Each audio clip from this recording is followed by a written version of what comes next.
हाँ तो नमस्कार प्यारे बच्चों, गुड मॉर्निंग। आप सभी का स्वागत है फिर से एक नई वीडियो में।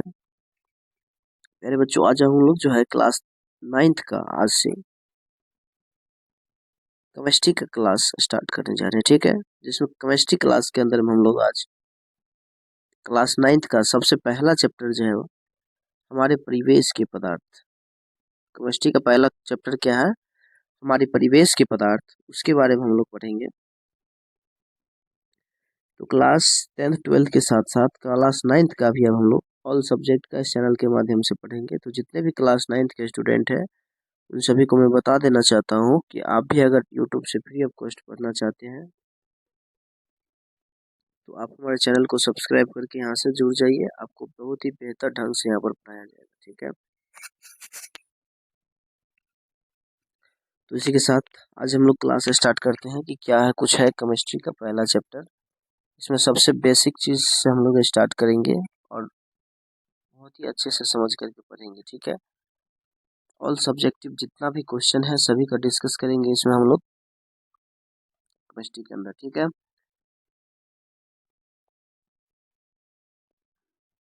तो सबसे पहले इसके अंदर हम लोग पदार्थ के बारे में जानेंगे। इसके बारे में जानेंगे पदार्थ के बारे में कि पदार्थ क्या होता है। तो पदार्थ हम लोग किसे कहते हैं? तो विश्व में प्रत्येक वस्तु, विश्व में यानी पृथ्वी पर जितनी भी वस्तु है जिस सामग्री से बनी होती है उसे पदार्थ कहा जाता है। पृथ्वी पर विश्व में जितनी भी वस्तु है वो जिस भी सामग्री से मिलकर बना होता है और हमारे आसपास विद्यमान हर वस्तु में पदार्थ है, ठीक है। कहने का मतलब विश्व में प्रत्येक वस्तु जिस सामग्री से बनी होती है, जिस वस्तु से बनी होती है वो सभी वस्तु कहीं ना कहीं क्या है? पदार्थ है, ठीक है। पदार्थ का गुण क्या होता है? तो पदार्थ स्थान घेरता है। कोई भी पदार्थ होता है वो क्या काम करता है? कोई भी स्थान घेरता है। इसमें कुछ द्रव्यमान होता है। इसमें क्या होता है? कुछ द्रव्यमान होता है ना। तो इसमें कुछ द्रव्यमान होता है। अब कणों के भौतिक गुण, पदार्थ में कण होते हैं तो पदार्थ के कणों, पदार्थ कणों से बना होता है या सतत नहीं है। पदार्थ के कण अत्यंत छोटे होते हैं। पदार्थ के कण जो होते हैं बहुत ही छोटे होते हैं, ठीक है। अब पदार्थ के कणों के अभिलक्षणिक गुण, पदार्थ के कण निरंतर गति करते हैं यानी उसके पास गतिज ऊर्जा होती है। बच्चों, पदार्थ के जो कण होते हैं वो निरंतर गतिशील होते हैं यानी उनके पास कौन सी ऊर्जा होती है? तो गतिज ऊर्जा होती है। आगे लिखा हुआ है कि तापमान बढ़ने से कणों की गति तेज हो जाती है क्योंकि कणों की गतिज ऊर्जा बढ़ जाती है। जब तापमान बढ़ता है हमारे वायुमंडल में तो कणों की जो गति है वो तेज हो जाती है क्योंकि गतिज ऊर्जा क्या होती है? वहां पर बढ़ जाती है, ठीक है। तो यहाँ तक हम उम्मीद करते हैं आप लोग समझ गए होंगे। अगला जो दूसरा पॉइंट है, पदार्थ के कणों के बीच रिक्त स्थान होता है। पदार्थ का जो कण होता है उनके बीच क्या होता है? रिक्त स्थान होता है। इसको हम लोग एग्जाम्पल से समझ सकते हैं। जैसे कि यहाँ पर लिखा हुआ है कि जब हम चाय या कॉफी, नींबू पानी बनाते हैं तो एक तरह के पदार्थ के कण दूसरे तरह के पदार्थ के कणों के बीच उपस्थित रिक्त स्थान में समावेशित हो जाते हैं। इससे पता चलता है कि पदार्थ के कणों के बीच पर्याप्त रिक्त स्थान होता है।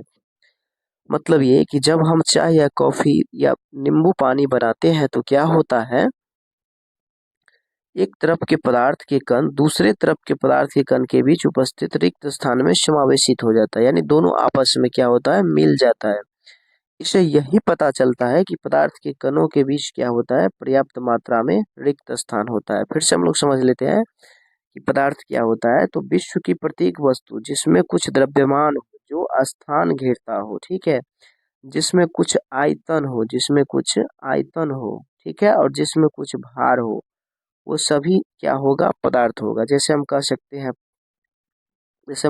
हैं पत्थर, है ना, पत्थर, ईंट।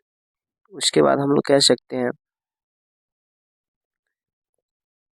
जैसे हम कह सकते हैं पुस्तक, यानी दुनिया की सारी जितनी भी वस्तु है जिसमें कुछ न कुछ द्रव्यमान हो। जैसे हम कह सकते हैं, कोई भी एग्जाम्पल लिख सकते हैं, बुक ले लीजिए या साइकिल ले लीजिए, मोटरसाइकिल, या आपके घर में जो भी वस्तुएं हैं जो कुछ न कुछ स्थान घेरता है और जिसमें कुछ न कुछ द्रव्यमान हो, ठीक है, वो सभी के सभी क्या होता है, पदार्थ होता है, वो सभी के सभी पदार्थ होता है। पदार्थ के गुण यही सब होता है कि सबसे पहला गुण कि पदार्थ के कण निरंतर क्या होते हैं, गतिशील होते हैं, यानी उनके पास गतिज ऊर्जा होती है। दूसरा होता है कि पदार्थ के कणों के बीच क्या होता है, रिक्त स्थान होता है। तो ये सभी क्लास का आपको पीडीएफ चाहिए तो आप हमारे टेलीग्राम चैनल या व्हाट्सएप चैनल से जुड़ सकते हैं, उसका लिंक हम इस वीडियो के डिस्क्रिप्शन में डाल देंगे। ठीक है, आगे बढ़ते हैं। उम्मीद करते हैं कि ये सारे आप समझ गए होंगे। यहाँ से देखिए हम जो बताए थे अभी, पदार्थ के कणों के बीच रिक्त स्थान होता है। यहाँ पर देखिए इसमें जल है, इस बीकर में, इसमें लवण डाला गया है, इसमें क्या दिख रहा है आपको, पानी के छोटे छोटे इसमें कण दिख रहा है, यानी कि यह सिद्ध हो रहा है कि पदार्थ के कणों के बीच क्या हो रहा है, रिक्त स्थान होता है। ठीक है, यहाँ पर लिखा हुआ है कण बहुत छोटे छोटे होते हैं और उनके बीच रिक्त स्थान होता है। तीसरा नंबर जो इसका एग्जाम्पल है,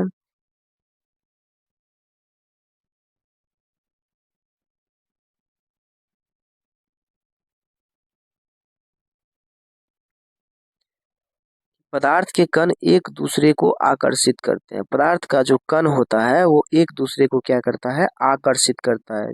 जैसे जब हम पानी के नल को खोलते हैं और पानी की धार को अपनी अंगुली से तोड़ने की कोशिश करते हैं, क्या वह टूट जाती है? नहीं।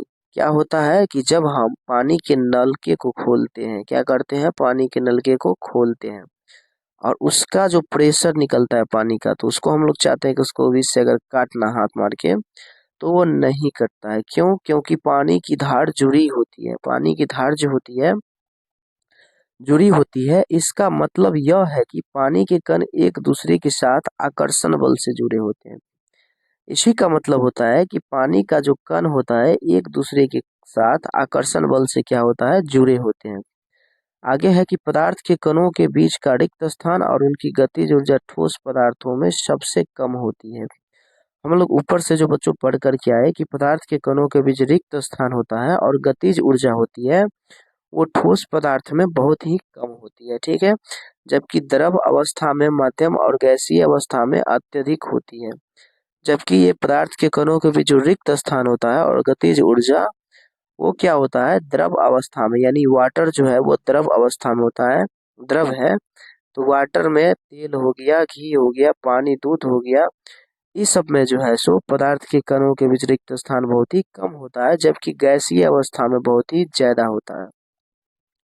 आगे है कि आकर्षण बल भी ठोस में अत्यधिक, द्रव में माध्यम और गैस में सबसे कम होता है।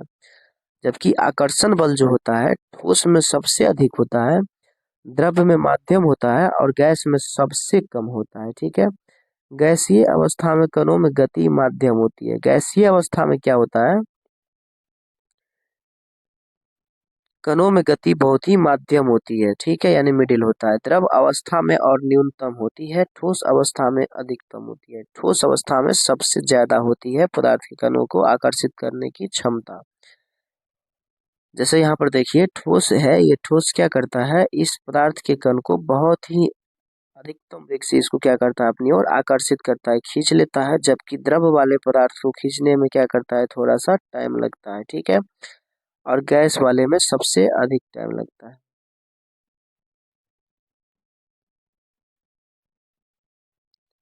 अब यहाँ से समझते हैं हम लोग पदार्थ की अवस्थाएं। तो भौतिक रूप से पदार्थ की तीन अवस्थाओं में पाया गया है। भौतिक रूप से पदार्थ की तीन अवस्था है। पहला अवस्था है आपको ठोस अवस्था, दूसरा है द्रव्य अवस्था और तीसरा है गैसीय अवस्था। तो हम मानव शरीर को भी पदार्थ की तीन अवस्था में विभाजित कर सकते हैं। जैसे हड्डियों और दांत ठोस अवस्था में, ब्लड रक्त और जल द्रव अवस्था में कह सकते हैं, फेफड़े में हवा गैसीय अवस्था में, 70% पानी हमारे शरीर में मौजूद है। समझे ना बच्चों। सबसे जो इम्पोर्टेंट पॉइंट है यहाँ पर देखिए, पदार्थ की तीन अवस्था होते हैं। पदार्थ की कितने अवस्था होते हैं, तीन अवस्था होते हैं। इसमें पहला होता है ठोस, दूसरा होता है द्रव, तीसरा होता है गैस, यानी कि सॉलिड, लिक्विड, गैस। इंग्लिश में बोले तो सॉलिड, लिक्विड, और तीसरा बोले हम लोग तो तीसरा होता है गैस। सॉलिड, लिक्विड और गैस। ठीक है,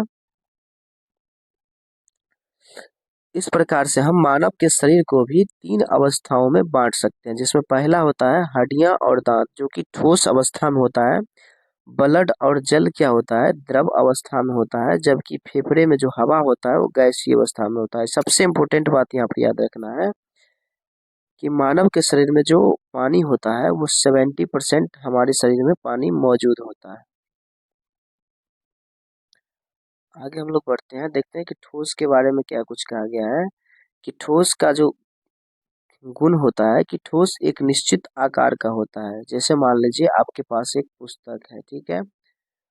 तो पुस्तक का क्या होगा, पुस्तक एक ठोस वस्तु है। पुस्तक क्या है, एक ठोस वस्तु है। क्योंकि इसमें जो है इसका आकार और आयतन दोनों निश्चित है। क्योंकि ठोस अवस्था का जो होता है आकार और आयतन बिल्कुल निश्चित होता है। इसका आकार और आयतन निश्चित होता है, किसका, ठोस का।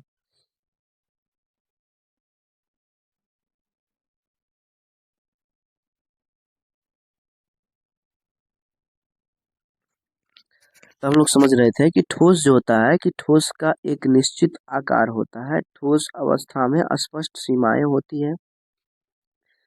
निश्चित या स्थिर आयतन होता है। इनकी संपीड्यता नगण्य होती है या दृढ़ होते हैं। मतलब ये कि ठोस का आकार और आयतन निश्चित होते हैं। जो भी ठोस वस्तु है उनका आकार और आयतन क्या होता है, निश्चित होता है। जैसे मान लीजिए आपके पास कोई पुस्तक है, ठीक है। ये पुस्तक का आकार है मान लीजिए 2 मीटर लंबा और 1 मीटर चौड़ा, ठीक है। तो इसका लंबाई चौड़ाई कभी भी घट बढ़ नहीं सकती है, ठीक है। साथ ही इसका आकार कभी भी नहीं घट बढ़ सकती है। अगर इसका वजन अगर 500 ग्राम है तो ये 500 ग्राम ही होता है। यानी कि ना कि इसमें आयतन बढ़ता है, ना ही भार बढ़ता है इसका, और ना ही इसकी आकार बढ़ती है। यानी कि इसका आकार और आयतन क्या होता है, इसका आकार और आयतन दोनों निश्चित होता है। इसकी सीमाएं भी स्पष्ट होती है। यह संपीड्यता नगण्य होती है, यानी कि ये इसमें खिंचाव नहीं होता है। ये संपीड्यता इसका नगण्य होता है। उदाहरण पे हम कह सकते हैं कि बल लगाने से रबर बैंड का आकार बदल जाता है, लेकिन बल हटाने से यह पुनः उसी आकार में क्या होगा, आ जाएगा।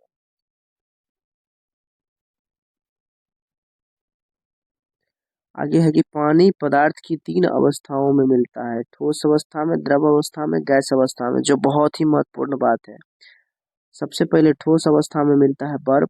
पानी का ही रूप है बर्फ, जो कि ठोस अवस्था में रहता है। पानी जो होता है द्रव अवस्था में होता है, और वाष्प जब बन के वो उड़ता है तो गैसीय अवस्था में उड़ता है, ठीक है। गर्म करने पर बर्फ पानी में परिवर्तित हो जाती है और पानी वाष्प में परिवर्तित हो जाता है। पदार्थ की भौतिक अवस्था को 2 तरीकों से परिवर्तित किया जा सकता है। तापमान में परिवर्तन और उसका गलनांक। ताप में परिवर्तन और उसका गलनांक, ठीक है। तो मेल्टिंग पॉइंट गलनांक क्या होता है, तो जिस तापमान पर वायुमंडलीय ताप पर कोई ठोस पदार्थ पिघलकर द्रव बनता है वह इसका गलनांक कहलाता है। बर्फ का गलनांक 273.16 केल्विन होता है। सुविधा के लिए हम इसे 0 डिग्री सी या 273 केल्विन भी बोल सकते हैं, ठीक है।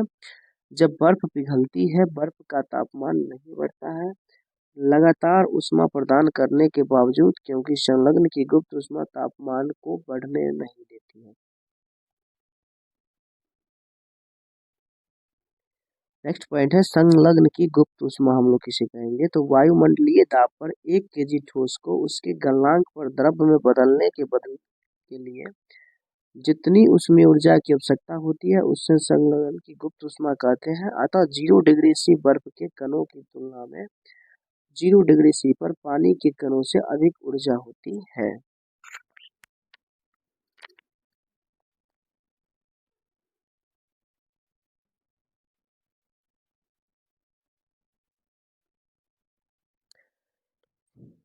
तो आज की क्लास में हम लोग इतना ही तक रहने देते हैं। फिर नेक्स्ट क्लास में इससे आगे हम लोग पढ़ेंगे गलनांक। यहाँ से गलनांक के बारे में पढ़ेंगे। नेक्स्ट क्लास में क्या होता है बॉइलिंग पॉइंट, वाष्पीकरण की गुप्त ऊष्मा के बारे में पढ़ेंगे।